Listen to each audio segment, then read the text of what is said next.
গুলিকরণ বা ethnic cleansing শুরু হয়েছে বাঙালিদের বিরুদ্ধে। ইতিহাস সাক্ষী আছে যে এ ধরনের অসভ্যতা, এই ধরনের বর্বরতা, নৃশংসতা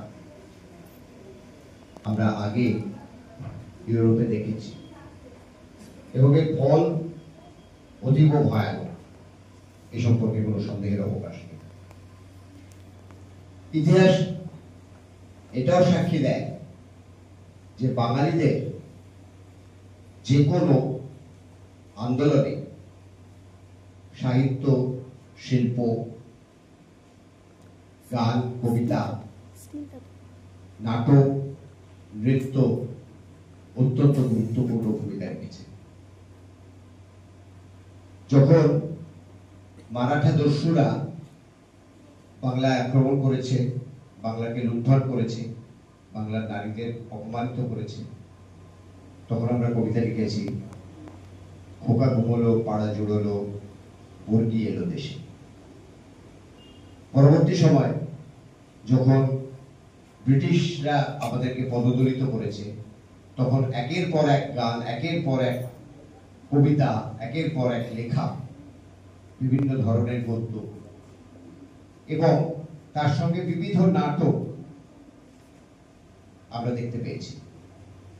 ফলত এটা কিন্তু আমাদের ঐতিহাসিক ধারা, বাঙালিদের ঐতিহাসিক ধারা, যে আমাদের কোনো আন্দোলন সাহিত্য, শিল্প, সংস্কৃতি ছাড়া হয় না, হয়নি এবং ভবিষ্যতে হবে না। আজকে ভারতে বাঙালির অধিকার আদায়ের জাতীয় সংগঠন, বাংলা পক্ষের শাখা সংগঠন, শিল্পী পক্ষ শুধুমাত্র সেই ঐতিহ্যকেই বয়ে নিয়ে যাবে। আমরা গান করি, কেউ কেউ নাচ করি, কেউ নাটকে অভিনয় করি, তার মানে এই নয় যে আমরা মঙ্গল গ্রহ থেকে আসা প্রাণী। মনে রাখতে হবে, ব্রিটিশ ভারতে সবচেয়ে প্রথম কবিতা লেখার দায়ে জেলে যাওয়া মানুষটির নাম কাজী নজরুল ইসলাম। কবিতা লেখার দায়ে তার জেল হয়েছিল। তার মানে কবিতা কি ভয়ানক অস্ত্র, যে ব্রিটিশ সাম্রাজ্যবাদীরাও সেটাকে ভয় পেত। আজকে সেই ঐতিহ্যের পুনরাবর্তনে ভিত্তিপ্রস্তর স্থাপিত হবে আমাদের এই বয়েজ ওন বাণী।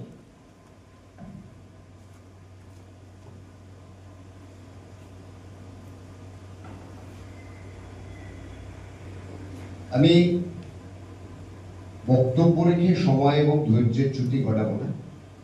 আমি একটি স্বরচিত কবিতা আপনাদের সামনে পাঠ করতে চাই। উঠোন জুড়ে ছড়িয়ে রয়েছে বাসনপত্র, সমীর আর মালতীর বই খাতা, সুভদ্রার শাড়ি, মিহিরের শার্ট প্যান্ট আর গাদা গাদা নথিপত্র। এই গ্রামটার নাম ঘাঙ্গোলা। ঘুপচি জানলা দিয়ে তাকালেই দেখা যায় নয়ডার আকাশ ছোঁয়া বাড়ি আর অফিসগুলো। মিহিরদের একসারি বাড়ির পেছনেই একটা চওড়া নালা, জলের রং পিচের মতন, তার সঙ্গে হলদেটে ফেনা। নালার ওপারে কচু বন, 1 লক্ষ প্রজাতির পোকার জন্মভূমি। এই বাড়িতে মিহিরদের আর তার ফ্যামিলি আছে 23 বছর। মিহির নয়ডায় চায়ের দোকানে কাজ করে।